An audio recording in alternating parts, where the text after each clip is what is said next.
कहानी की दुनिया में आपका स्वागत है। मैं हूं रवि। कहानी लेकर आया हूं प्रेम की। ये कहानी उन दो लोगों की है जो कई साल पहले बिछड़ गए थे, बट आज मिले हैं। किन हालातों में और क्या बातें हुई, बात हुई भी या नहीं।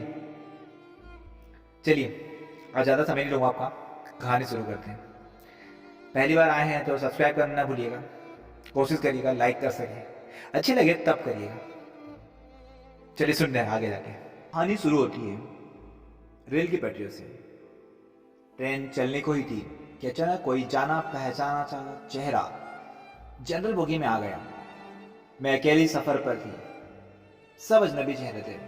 स्लीपर का टिकट नहीं मिला तो साधारण डिब्बे में ही बैठना पड़ा, मगर यहाँ ऐसे हालात में उस शख्स से मिलना जिंदगी के लिए एक संजीवनी के समान था।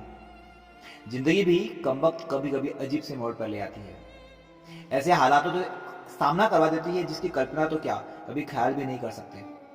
वो आया और मेरे पास ही खाली जगह पर बैठ गया। न मेरी तरफ देखा, न पहचानने की कोशिश की। कुछ इंच की दूरी बनाकर चुपचाप पास आकर बैठ गया। बाहर सावन की रिमझिम लगी थी, इस कारण वो कुछ भीग गया था। मैंने थोड़ी नजर बचाकर उसे देखा। उम्र के इस मोड़ पर भी कमबख्त वैसा का वैसा ही था। हाँ, कुछ भारी सा हो गया था, मगर इतना ज्यादा भी नहीं। फिर उसने जेब से चश्मा निकाला और मोबाइल में लग गया। चश्मा देखकर मुझे कुछ थोड़ा सा आश्चर्य हुआ। शायद उम्र का यही एक निशान उस पर नजर आया कि आंखों पर चश्मा चढ़ गया था। चेहरे पर और सर पे मैंने सफेद बाल खोजने की कोशिश की, मगर मुझे नहीं दिखे। मैंने जल्दी से सर पर साड़ी का पल्लू डाल लिया। बालों को डाई किए काफी दिन हो गए थे मुझे। ज्यादा तो नहीं थे सफेद बाल मेरे सर पर, मगर इतने जरूर थे कि गौर से देखो तो नजर आ जाए। मैं उठकर बाथरूम गई, हैंडबैग से फेस वॉश निकाला, चेहरे को ढंग से धोया, फिर शीशे में चेहरे को गौर से देखा।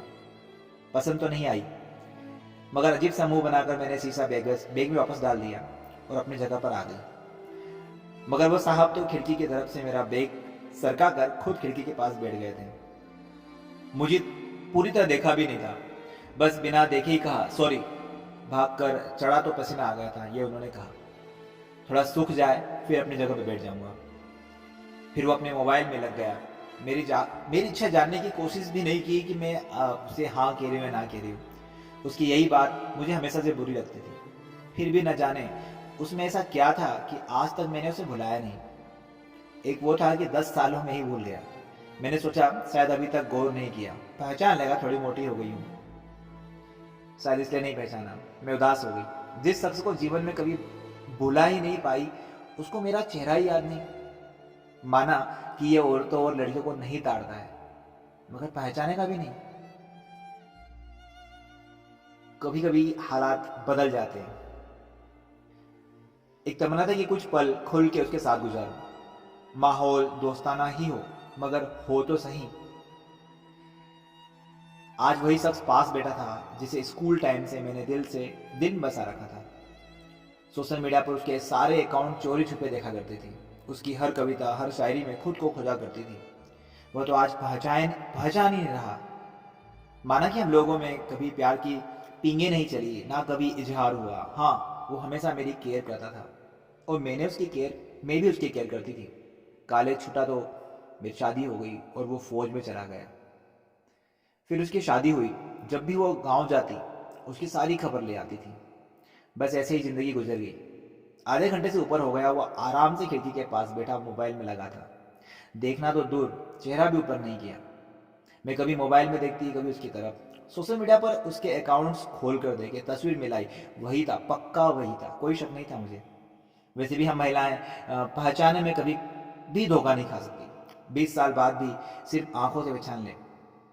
फिर और कुछ वक्त गुजरा, माहौल वैसा का वैसा था। मैं बस पहलू बदलती रही। फिर अचानक टीटी आया। उसने ये सबके टिकट पूछ रहा था। मैंने अपना टिकट दिखा दिया। उससे पूछा तो उसने कहा नहीं। टीटी बोला फाइन लगेगा। वो बोला लगा दो। टीटी कहाँ का टिकट बना? उसने जल्दी से जवाब नहीं दिया। मेरी तरफ देखने लगा। मैं कुछ समझी नहीं। उसने मेरे हाथ में थमी टिकट को गौर से देखा और फिर टीटी से कहा कानपुर। टीटी ने कानपुर की टिकट बना दी और पैसे लेकर चला गया। वो फिर से मोबाइल में तल्लीन हो गया। आखिर मुझसे रहा नहीं गया तो मैंने उससे पूछ ही लिया, कानपुर में कहाँ रहते हो? वो मोबाइल में नजरें गड़ाए हुए ही बोला, कहीं नहीं। वो चुप हो गया। तो मैं फिर बोली, किसी काम से जा रहे हो? वो बोला, हाँ। अब मैं चुप हो गई। वो अजनबी की तरह बात कर रहा था और अजनबी से कैसे पूछ लूँ कि किस काम से जा रहे हो। कुछ देर तक चुप रहने के बाद मैंने पूछ ही लिया, वहाँ शायद आप नौकरी करते होंगे। उसने कहा, नहीं। मैंने फिर हिम्मत करके पूछा, तो किसी से मिलने जा रहे हो? वो संक्षिप्त में बिल्कुल छोटा सा उत्तर दिया, नहीं। आखिरी जवाब सुनकर मेरी हिम्मत नहीं हुई कि और कुछ भी पूछूं। अजीब आदमी था, बिना काम सफ़र कर रहा था। मैं मुंह फेर कर अपने मोबाइल में लग गई। कुछ देर बाद खुद ही बोला, ये भी पूछ लो क्यों जा रहा हूँ कानपुर। मेरे मुंह से जल्दी में निकला, बताओ क्यों जा रहे हो? फिर अपने ही उतावलेपन पर शर्म सी आ गई। उसने थोड़ा मुस्कुराते हुए कहा, एक पुरानी दोस्त मिल गई जो आज अकेले सफ़र कर रही थी। फौजी आदमी हूँ, सुरक्षा करना मेरा कर्तव्य है, अकेले कैसे जाने देता, इसलिए उसे कानपुर तक छोड़ने जा रहा हूँ। इतना सुनकर मेरा दिल जोर से धड़का। नॉर्मल नहीं रह सकी मैं, मगर मन के भावों को दबाने का असफल प्रयत्न करते हुए मैंने हिम्मत करके पूछा, कहाँ है वो दोस्त? कमबख्त फिर मुस्कुराता हो बोला, यहीं मेरे पास बैठी है ना। इतना सुनकर मेरे सब कुछ समझ में आ गया कि क्यों उसने टिकट नहीं दिया, क्योंकि उसे पता ही नहीं था कि मैं कहाँ जा रही हूँ। सिर्फ और सिर्फ मेरे लिए और दिल्ली से कानपुर का सफर कर रहा था। जानकर इतनी खुशी मिली कि आंखों में आंसू आ गए। दिल के भीतर एक गोला सा बना और फट गया। परिणाम में आंखें तो भीगनी ही थी। बोला, रो क्यों रही हो? मैं बस इतना ही कह पाई, तुम मर्द हो, नहीं समझ सकते। वो बोला, क्योंकि थोड़ा बहुत लिख लेता हूँ, इसलिए एक कवि और लेखक भी हूँ, सब समझ सकता हूँ। मैंने खुद को संभालते हुए कहा, शुक्रिया मुझे पहचानने के लिए और मेरे लिए इतना टाइम निकालने के लिए। वो बोला, प्लेटफॉर्म पर अकेली घूम रही थी, कोई साथ नहीं दिखा तो आना पड़ा। कल ही रक्षाबंधन था, इसलिए बहुत भीड़ है, तुमको यूँ अकेले सफ़र नहीं करना चाहिए। क्या करती, उनको छुट्टी नहीं मिल रही थी और भाई यहाँ दिल्ली में आकर बस गए। राखी बांधने तो आना ही होता है ना। मैंने अपनी मजबूरी बताई। ऐसे भाइयों को राखी बांधने आई हो जिनको ये भी फिक्र नहीं कि बहन इतना लंबा सफ़र करने अकेले कैसे करेगी। भाई शादी के बाद भाई नहीं रहे, भाभीियों के हो गए। मम्मी पापा अब नहीं है दुनिया में। कहकर मैं उदास हो गई। तो वो फिर बोला, तो पति को तो समझना चाहिए, उनको उनकी बहुत बिजी लाइफ है, मैं ज़्यादा डिस्टर्ब नहीं करती और आजकल इतना खतरा नहीं ना, कर लेती हूँ मैं अकेले सफ़र। तुम अपने सुनाओ, कैसे हो? अच्छा हूँ, कट रही है ज़िंदगी। मेरी याद आती क्या है, आती थी क्या? मैंने हिम्मत से पूछा। वो चुप हो गया, कुछ नहीं बोला। तो मैं फिर बोली, सॉरी, यूं ही पूछ लिया।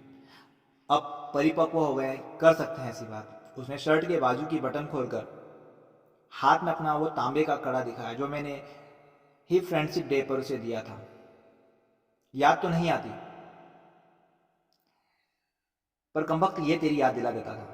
कड़ा देखकर दिल को बहुत सुकून मिला। मैं बोली, कभी संपर्क क्यों नहीं किया? वो बोला, डिस्टर्ब नहीं करना चाहता था, तुम्हारी अपनी ज़िंदगी है और मेरी अपनी ज़िंदगी है। मैंने डरते हुए पूछा, तुम्हें छू सकती हूँ?